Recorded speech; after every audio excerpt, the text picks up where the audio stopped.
Notre combat est celui de l'excellence. Mais notre combat est avant tout celui pour la France. Car face au changement de peuple qui s'accélère, nous sommes les seuls qui osons dire la vérité, les seuls à prononcer les mots qui fâchent et à proposer les mesures qui s'imposent. En 2019, la France a laissé entrer sur son sol entre 350 000 et 400 000 étrangers, soit bien plus que la ville de Nice, qui est pourtant la 5e ville de France. À l'horizon d'un quinquennat, cela représente 2 millions d'entrées, l'équivalent de la ville de Paris. L'enjeu de la prochaine présidentielle sera de savoir si nous voulons en laisser entrer 2 millions de plus durant le prochain quinquennat. Selon l'INSEE, alors que moins de 1% des nouveau-nés avaient un prénom musulman dans les années 60, ils sont aujourd'hui 22%. 22%. Quel pourcentage demain?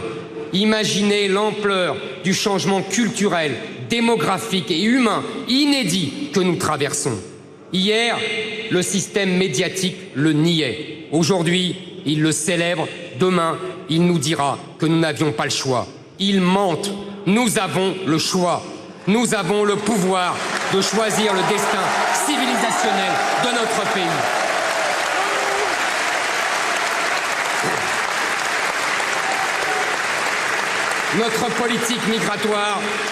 Notre politique migratoire tient en 3 piliers. Le premier, arrêter immédiatement les flux. Dès les premières semaines de mon mandat, l'immigration zéro deviendra un objectif clair de notre politique.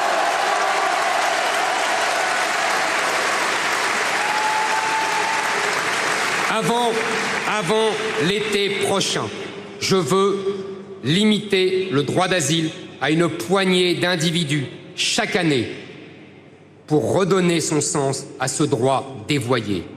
Je veux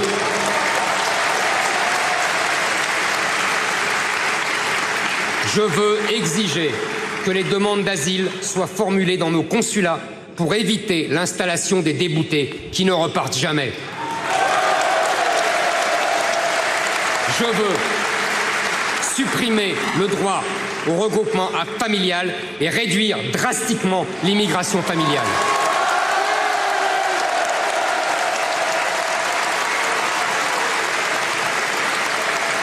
Je veux opérer une meilleure sélection des étudiants étrangers et poser le principe de leur retour à la fin de leurs études. Je veux démanteler les filières d'immigration clandestine, mettre hors d'état de nuire les associations qui ramènent ces migrants en Europe.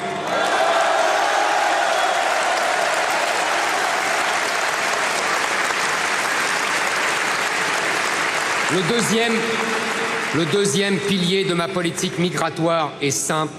Je veux en finir avec les pompes aspirantes qui font de la France un Eldorado pour le tiers-monde. La France doit redevenir généreuse avec les siens et cesser d'ouvrir son modèle social aux 4 vents.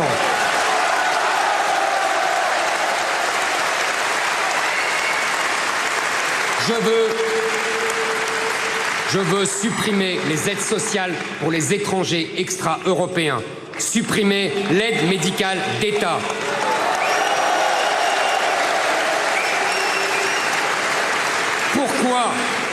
Pourquoi, mes amis, serions-nous les seuls au monde à être si généreux?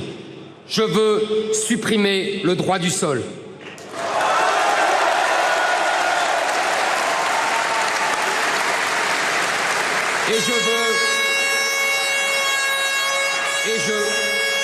Et je veux durcir drastiquement les conditions de naturalisation. Le troisième pilier de ce plan s'intéresse aux étrangers qui sont déjà installés en France. Je veux renvoyer systématiquement tous les clandestins présents illégalement sur notre sol.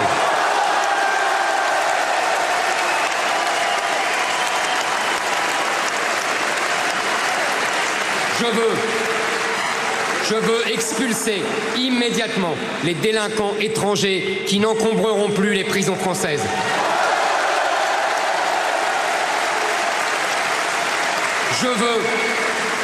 Je veux déchoir de leur nationalité française les criminels binationaux. Je veux expulser les chômeurs étrangers au bout de 6 mois de recherche d'emploi infructueuse. Tant de pays démocratiques le font. Pourquoi pas nous? Toutes ces mesures seront soumises au peuple français par référendum pour qu'il les approuve.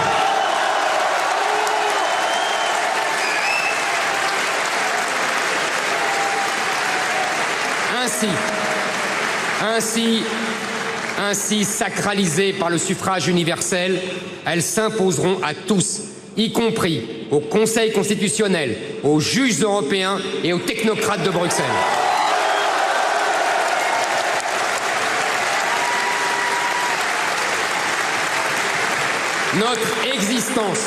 Notre existence en tant que peuple français n'est pas négociable.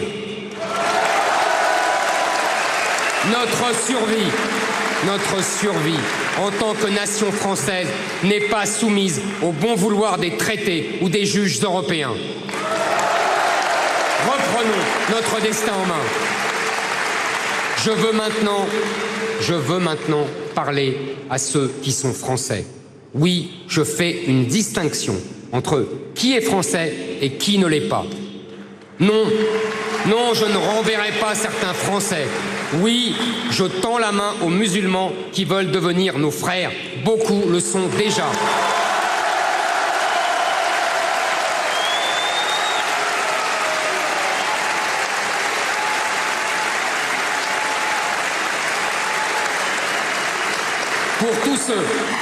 Pour tous ceux qui veulent être français et qui montrent au quotidien leur attachement à la France.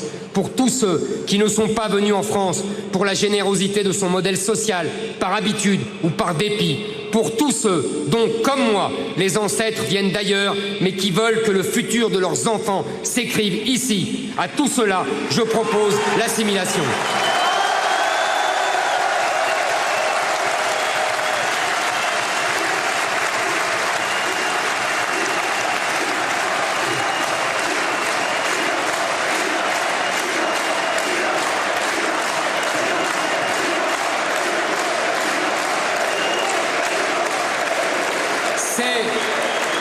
L'assimilation est le plus beau cadeau que la France puisse vous offrir. Faire partie de son immense histoire, c'est le plus beau cadeau que la France m'ait offert. Imaginez devenir le compatriote de Montaigne, de Pascal, de Chateaubriand, de Balzac. Le choix de l'assimilation est un choix, certes, exigeant. Car désormais, il faut dire « nous » en parlant d'un passé où nos ancêtres n'étaient pas. C'est l'effort que mes grands-parents et que mes parents ont fait. Oui, l'assimilation est exigeante, mais seule elle nous permettra de retrouver la paix et la fraternité. Oui, l'assimilation est exigeante. Oui, l'assimilation est exigeante. Mais pourquoi exempter les Algériens, les Maliens ou les Turcs des efforts consentis autrefois par les Espagnols, les Polonais ou les Italiens?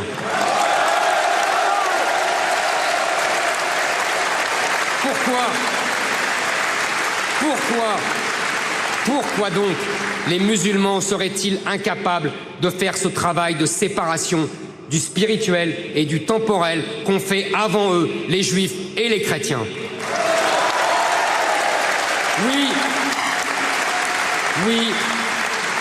Oui, nous tendons la main aux Français de confession musulmane qui veulent devenir nos frères. Il y en a, et notre main est ferme et sans compromission. Si vous faites de la France votre mère et de chaque Français votre frère, vous êtes nos compatriotes.